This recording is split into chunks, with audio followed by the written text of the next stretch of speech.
Hello, welcome back to my channel. मैं हूँ doctor Maithili Deshpande. आज मैं बात करने वाली हूँ रूट कनाल ट्रीटमेंट के बारे में कि जो हम परमानेंट टूथ में भी करते हैं और जो हम मिल्क टूथ में भी करते हैं, तो इन दोनों में डिफरेंसेस क्या रहते हैं। ट्रीटमेंट का नाम तो सेम है, वो यानी रूट कनाल ट्रीटमेंट। तो फिर मिल्क टूथ और परमानेंट टूथ में जो हम रूट कनाल करते हैं, तो इनमें डिफरेंसेस क्या रहते हैं। सबसे पहले ये देखते हैं कि रूट कनाल ट्रीटमेंट ये बेसिकली होता क्या है। इसके बारे में मैंने अलग से कुछ वीडियोस बनाए हुए हैं, लेकिन फिर भी इन शॉर्ट मैं इस वीडियो में आपको बता देती हूँ। रूट कनाल ट्रीटमेंट ये दांत को सेव करने के लिए यानी दांत को बचाने के लिए की जाने वाली एक प्रोसीजर है कि जिसमें जो भी दांत में सड़न लगी है उसको हम क्लीन करके, उस दांत की जड़ें क्लीन करके, उसके बाद जड़ों में फिलिंग करते हैं और टॉप पार्ट में फिलिंग करके फिर दांत को प्रोटेक्ट करने के लिए कैप भी लगाते हैं।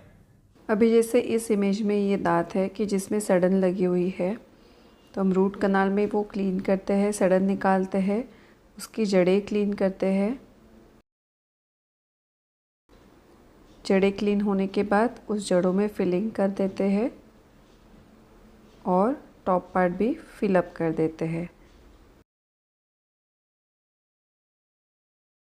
तो यही रूट कनाल ट्रीटमेंट हम मिल्क टूथ में भी करते हैं और परमानेंट टूथ में भी करते हैं। तो इन दोनों टूथ में क्लीनिंग तक का पार्ट सेम रहता है, यानी क्या कि दांत में जो सड़न लगी है उसको क्लीन करना, उसको क्लीन होने के बाद जो दांत के अंदर जड़ें हैं कि उसमें इन्फेक्शन फैला हुआ है उसको क्लीन करना। इन दोनों प्रोसेस तक यानी इन दोनों स्टेप्स तक तो प्रोसीजर सेम रहती है। थर्ड आता है वो यानी फिलिंग करना। तो ये जो पार्ट है ये परमानेंट टूथ में भी अलग रहता है और मिल्क टूथ में भी अलग रहता है। परमानेंट टूथ का जब भी हम रूट कनाल करते हैं तो हमें ऐसे मटेरियल की ज़रूरत रहती है कि जो ज़्यादा साल तक अच्छा रहे। तो परमानेंट टूथ में जो हम फिलिंग मटेरियल यूज़ करते हैं वो यानी गट्टा पचा। तो अभी बात करते हैं कि मिल्क टूथ की। जैसे हम सबको पता है कि मिल्क टूथ ये स्पेसिफिक समय के बाद अपने आप गिर जाता है और उसके जगह पे परमानेंट टूथ आता है। तो हमें जो मिल्क टूथ के अंदर ऐसा मटेरियल चाहिए कि जो ये जो प्रोसेस होती है इसमें इंटरफेयर ना करे, यानी जो मटेरियल है वो भी जड़ों के साथ साथ अच्छे से रिजॉल्व हो जाए। तो इसीलिए जो हम परमानेंट टूथ में यूज़ करते हैं गट्टा पचा मटेरियल, वही हम मिल्क टूथ में यूज़ नहीं कर सकते हैं। तो इसीलिए मटेरियल जो हम मिल्क टूथ में यूज़ करते हैं वो अलग होता है। तो ये थी बात रूट कनाल ट्रीटमेंट की। अभी चलते हैं कैप के तरफ। तो परमानेंट टूथ में भी जैसे कैप की ज़रूरत रहती है रूट कनाल ट्रीटमेंट के बाद, वैसे ही मिल्क टूथ में भी रूट कनाल ट्रीटमेंट के बाद कैप की ज़रूरत रहती है। परमानेंट टूथ के ऊपर जो हम कैप बिठाते हैं और मिल्क टूथ के ऊपर कैप बिठाते हैं, इन दोनों में थोड़े से डिफरेंसेस है। परमानेंट टूथ में जो हम कैप बिठाते हैं वो कस्टमाइज रहती है, यानी क्या कि जब हमें कैप बिठानी रहती है तब पहले हम कैप के लिए जगह बनाते हैं। कैप के लिए जगह बनाने के बाद हम मेजरमेंट्स लेते हैं, यानी इम्प्रेशंस लेते हैं वो दांत का। इम्प्रेशंस लेने के बाद वो हम लैब में भेजते हैं और लैब टेक्नीशियन उस दांत के आकार के अनुसार हमें कैप बना के देते हैं और फिर हम वो फिट कर देते हैं परमानेंट टूथ के ऊपर। तो ये लगभग 2 सिटिंग की प्रोसेस रहती है। मिल्क टूथ के ऊपर जो हम कैप लगाते हैं वो रेडीमेड आती है, यानी प्री फैब्रिकेटेड रहती है। तो अलग अलग साइजेस रहते हैं कैप के।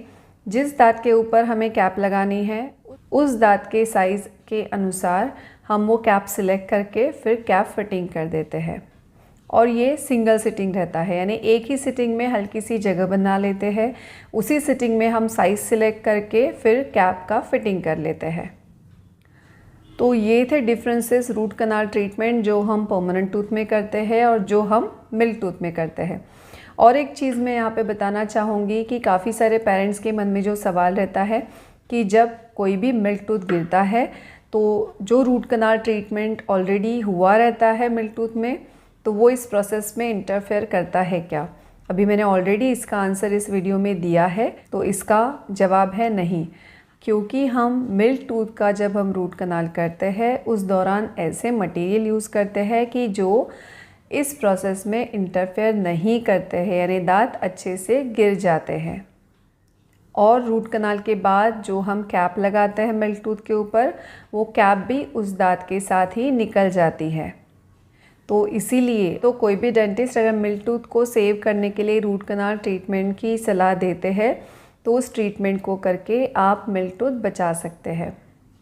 तो आई होप कि आपको इस वीडियो के ज़रिए आपके काफ़ी सारे क्वेश्चंस के आंसर मिल गए होंगे। तो अगर आपके मन में कोई और सवाल है किसी डेंटल ट्रीटमेंट के बारे में तो मुझे कमेंट बॉक्स में लिख के ज़रूर भेजिए, मैं उसके ऊपर वीडियो बनाने की ज़रूर कोशिश करूँगी।